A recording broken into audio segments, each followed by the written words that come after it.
जय हिंद बच्चों, स्वागत है अपने इस यूट्यूब चैनल में। आज की इस वीडियो में बच्चों हम कक्षा 12 के विद्यार्थियों के लिए इकोनॉमिक्स यानी अर्थशास्त्र के महत्वपूर्ण प्रश्न लेकर आए हैं जो 2025 बोर्ड एग्जाम के लिए मोस्ट इंपॉर्टेंट रहेगा। तो चलिए देखते हैं, देर न करते हुए। सबसे पहले हम बहुविकल्पी प्रश्नों को देखेंगे जो 1 नंबर का रहेगा। बहुविकल्पी प्रश्न बच्चों कितने अंकों का रहता है? 1 अंकों का जो है रहता है। देखो बच्चों, ऐसे क्वेश्चन कम्पिटिटिव एग्जाम में भी बहुत पूछे जाते हैं, तो कम्पिटिटिव एग्जाम के लिए भी बहुत ही इंपॉर्टेंट रहेगा। पहला क्वेश्चन है कि अर्थशास्त्र के जनक कौन कहे जाते हैं? अर्थशास्त्र के जनक जो है कौन कहे जाते हैं बच्चों? 4 ऑप्शन दिए गए हैं, Adam Smith, Marshall, Robbins, Mehta. तो सही जवाब बच्चों जो है क्या हो जाएगा? सही जवाब जो हो जाएगा एडम स्मिथ हो जाएगा। यही अर्थशास्त्र के जनक कौन कहे जाते हैं? एडम स्मिथ कहे जाते हैं। अगला क्वेश्चन बच्चों, सीमांत उपयोगिता के शून्य होने पर कुल उपयोगिता क्या होती है? यानी सीमांत उपयोगिता के शून्य होने पर कुल उपयोगिता क्या बढ़ती है, घटती है, कि अधिकतम होती है कि न्यूनतम होती है? तो 2 का सही जवाब बच्चों सी हो जाएगा, अधिकतम होती है। क्या होती है? अधिकतम होती है। सीमांत उपयोगिता के शून्य होने पर कुल उपयोगिता जो है अधिकतम होती है। अगला क्वेश्चन है कि दीर्घकाल में उत्पादन के कितने साधन स्थिर होते हैं? कम से कम, सभी, कोई नहीं, 2। दीर्घकाल में उत्पादन के कितने साधन स्थिर होते हैं आपको जो है बताना है। तो 3 का बच्चों सही जवाब क्या हो जाएगा? तो 3 का सही जवाब सी हो जाएगा, कोई नहीं। दीर्घकाल में उत्पादन कितने साधन स्थिर होते हैं? तो सही जवाब क्या हो जाएगा? कोई नहीं होगा। चलिए नेक्स्ट क्वेश्चन की ओर हम लोग चलेंगे। क्वेश्चन नंबर 4 है, निम्न में से कौन सी एक फर्म न्यूनतम लागत फर्म होती है? फर्म माने बच्चों होता है कंपनी होता है, ये फर्म है, यहाँ भी फर्म होना चाहिए। फर्म है, फर्म होती है। नहीं, निम्न में से कौन सी एक फर्म न्यूनतम लागत फर्म होती है? 4 ऑप्शन दिया गया है। सही जवाब क्या हो जाएगा? तो बच्चों सही जवाब हो जाएगा ए हो जाएगा, पूर्ण प्रतियोगिता फर्म। क्या हो जाएगा? पूर्ण प्रतियोगिता फर्म हो जाएगा। चलिए अगला क्वेश्चन की ओर चलेंगे हम लोग। बाजार का तत्व यानी विशेषता है क्षेत्र, एक वस्तु, क्रेता विक्रेता, ये सभी। तो बहुत इंपॉर्टेंट क्वेश्चन है। सही जवाब बच्चों जो है डी हो जाएगा, ये सभी हो जाएगा। ये एक वस्तु भी हो जाएगा, क्षेत्र भी हो जाएगा, क्रेता विक्रेता भी हो जाएगा। क्रेता माने खरीदता, विक्रेता माने बेचना होता है। तो ये सब बाजार के जो है तत्व यानी विशेषता है। अगला क्वेश्चन है, समष्टि अर्थशास्त्र के प्रवर्तक कौन थे? समष्टि अर्थशास्त्र के प्रवर्तक कौन थे? आप बच्चों बताना है, समष्टि अर्थशास्त्र के प्रवर्तक कौन थे? सही जवाब सी हो जाएगा, जे.एम. कीन्स जो है समष्टि अर्थशास्त्र के जो है प्रवर्तक माने जाते हैं। चलिए अगला क्वेश्चन बच्चों, निम्नलिखित में से एक टिकाऊ उपभोक्ता वस्तु नहीं है? फ्रिज, तौलिया, मेज, भोजन। बहुत ही सरल है, आप अपने मन से भी क्वेश्चन कर सकते हैं। निम्नलिखित में से एक टिकाऊ उपभोक्ता वस्तु नहीं है? फ्रिज है कि तौलिया है कि मेज है कि भोजन है? सही जवाब जो है डी हो जाएगा बच्चों, भोजन, यानी भोजन हो जाएगा। ये टिकाऊ उपभोक्ता वस्तु नहीं है, भोजन। ठीक है बच्चों, चलिए अगला क्वेश्चन की ओर हम लोग चलेंगे। निम्नलिखित में से कौन सा राष्ट्रीय आय मापने की विधि नहीं है? बचत गणना विधि, उत्पादन गणना विधि, और उसके बाद में है व्यय गणना विधि, आय गणना विधि। तो जो है सही जवाब बच्चों जो है क्या हो जाएगा? सही जवाब बच्चों जो है ए हो जाएगा, बचत गणना विधि हो जाएगा। निम्नलिखित कौन सी राष्ट्रीय आय मापने की विधि नहीं है? बचत गणना विधि, ये जो है नहीं है। तो 8 का सही जवाब जो है क्या हो जाएगा? ए हो जाएगा, बचत गणना विधि। अगला क्वेश्चन देखेंगे हम लोग। अगले क्वेश्चन, 1 रुपये के नोट पर दोस्तों किसके हस्ताक्षर होते हैं? ये क्वेश्चन बहुत परीक्षाओं में पूछा जाता है, नौकरियों में, कॉम्पिटिटिव एग्जाम में बहुत क्वेश्चन पूछा जाता है दोस्तों। 1 रुपये के नोट पर किसके हस्ताक्षर होते हैं आपको बताना है। आप बताइए इसमें क्या सही हो जाएगा होगा बच्चों? सही जवाब ए हो जाएगा, वित्त सचिव के। वित्त सचिव के जो है हस्ताक्षर होते हैं। 1 रुपये के नोट पर किसके हस्ताक्षर होते हैं? वित्त सचिव के हस्ताक्षर होते हैं। अगला क्वेश्चन है, किसी अर्थव्यवस्था में सभी वस्तुओं और सेवाओं को उपभोग को कहा जाता है? क्या कहा जाता है?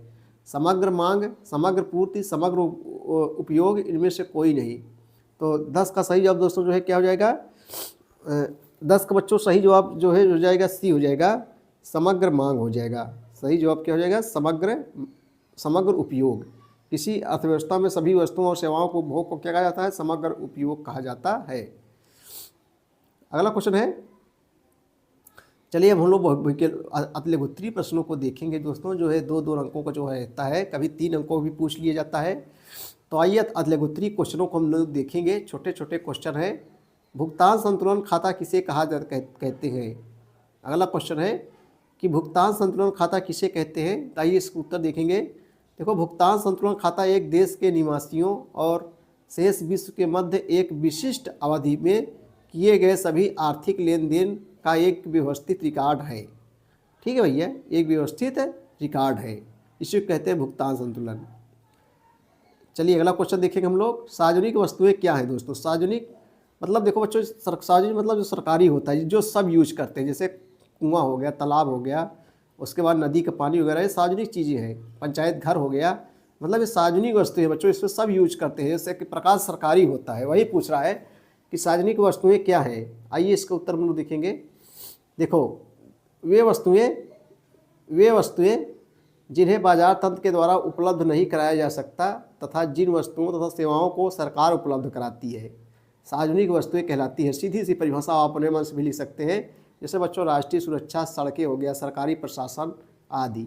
ठीक है, बहुत सरल है। आप अपने मन से, वे वस्तुएं जिन्हें बाजार तंत्र के द्वारा उपलब्ध नहीं कराया जा सकता तथा जिन वस्तुओं तथा सेवाओं को सरकार उपलब्ध कराती है, उसे सार्वजनिक वस्तुएं कहते हैं।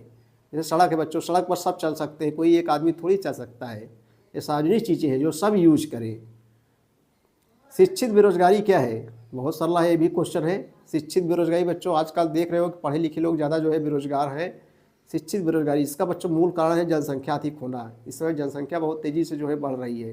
ठीक है, तो शिक्षित बेरोजगारी क्या है, किसी अर्थव्यवस्था में शिक्षित लोगों को जो है उनकी योग्यता अनुसार प्रचलित मजदूरी पर कार्य नहीं मिल पाता है, तो वह जो है स्थिति शिक्षित बेरोजगारी की स्थिति कहलाती है।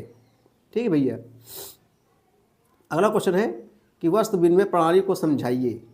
वस्तु विनिमय प्रणाली बच्चों, पहले समय में वस्तु विनिमय प्रणाली हुआ करती थी, लेकिन अब जो है मुद्रा प्रणाली हो गया है, मुद्रा विनिमय हो गया है। देखो, पहले वस्तु विनिमय प्रणाली थी, यानी वस्तुओं को अदला बदली। जैसे हमारे पास गेहूँ है, आपके पास धनिया है, तो आप हमारा गेहूँ लेके आप अपना धनिया ले लेते थे। पहले जो है बच्चों वस्तुओं की अदला बदली होती थी। ठीक है, तो आइए देखते हैं, अभी भी कहीं कहीं गाँवों में देखने को मिलता है वस्तु विनिमय प्रणाली, यानी अदला बदली। तो वस्तु विनिमय या प्रत्यक्ष विनिमय से आशय एक वस्तु का किसी दूसरी वस्तु में आदान प्रदान करना है। इसके अंतर्गत बच्चों गेहूं से सब्जी का बदला जाना, कपड़ों से जो है बर्तन का बदला जाना आदि जो है आते हैं। चलिए अगला क्वेश्चन देखेंगे, वस्तु से क्या तात्पर्य है। अगला क्वेश्चन, वस्तु से जो है क्या तात्पर्य है। तो वस्तु से तात्पर्य उन सभी भौतिक, प्राकृतिक अथवा मानव निर्मित पदार्थ से है जिन्हें मापा जा सकता है या जिसकी जो है कीमत को बाजार में जो है आंका जा सकता है, उसे वस्तु कहते हैं। चलिए बच्चों अगला क्वेश्चन देखेंगे, बाजार से क्या अभिप्राय है। प्रश्न उत्तर नंबर 16 देखेंगे अतिलघुत्तरी, कि बाजार से जो है दोस्तों जो है क्या है, बाजार से क्या अभिप्राय है। आइए इसका उत्तर हम लोग देखते हैं। देखो, बाजार से क्या तात्पर्य है, तो बाजार से तात्पर्य किसी ऐसे स्थान से होता है जहां क्रेता और विक्रेता एकत्रित होकर वस्तु खरीदने एवं बेचने का कार्य करते हैं। क्रेता मतलब जो खरीदता है बच्चों, विक्रेता मतलब जो बेचता है। तो बाजार से तात्पर्य किसी ऐसे स्थान से होता है जहां क्रेता और विक्रेता एकत्रित होकर वस्तु खरीदने एवं बेचने का कार्य करते हैं, उसे जो है बाजार कहते हैं। ठीक है, अगला क्वेश्चन है, प्रश्न उत्तर नंबर 17 है कि समष्टि अर्थशास्त्र के अंतर्गत किन किन महत्वपूर्ण विषयों का जो है अध्ययन किया जाता है। समष्टि अर्थशास्त्र के अंतर्गत जो है किन किन महत्वपूर्ण विषयों का जो है अध्ययन किया जाता है। आइए इसको उत्तर देखेंगे बच्चों। देखो, समष्टि अर्थशास्त्र को व्यापक भी कहते हैं, बृहत भी कहते हैं, समष्टि भी कहते हैं। तो 3 नामों से जाना जाता है। समष्टि अर्थशास्त्र आर्थिक विश्लेषण की वह शाखा है जिसमें संपूर्ण अर्थव्यवस्था अथवा इकाइयों के समूह का अध्ययन किया जाता है। समष्टि यानी व्यापक अर्थशास्त्र के अंतर्गत महत्वपूर्ण विषय जैसे कल रोजगार, कल राष्ट्रीय उत्पाद अथवा जो है आय, समान कीमत स्तर आदि का जो है अध्ययन किया जाता है, उसे हम लोग समष्टि अर्थशास्त्र कहते हैं। चलिए दोस्तों अगला क्वेश्चन मेरे मित्रों देखते हैं, मेरे भाइयों, स्थानापन्न वस्तुएं क्या होती हैं बच्चों। अगले छोटा क्वेश्चन है। अगला क्वेश्चन है कि स्थानापन्न वस्तुएं क्या होती है। आइए इसका उत्तर देखेंगे। देखो, उत्तर देखेंगे हम लोग, स्थानापन्न वे वस्तुएं हैं जिन्हें एक के बदले दूसरे स्थान पर उपयोग किया जा सकता है। स्थानापन्न वे वस्तुएं हैं जिन्हें एक के बदले दूसरे स्थान पर उपयोग किया जा सकता है, जैसे बच्चों चाय व कॉफ़ी तथा पेन व पेंसिल। चलिए अगला क्वेश्चन देखेंगे हम लोग। क्वेश्चन नंबर 20 देखेंगे, जो लघुत्तरी प्रश्न है, 6 अंकों का है। आइए देखते हैं हम लोग।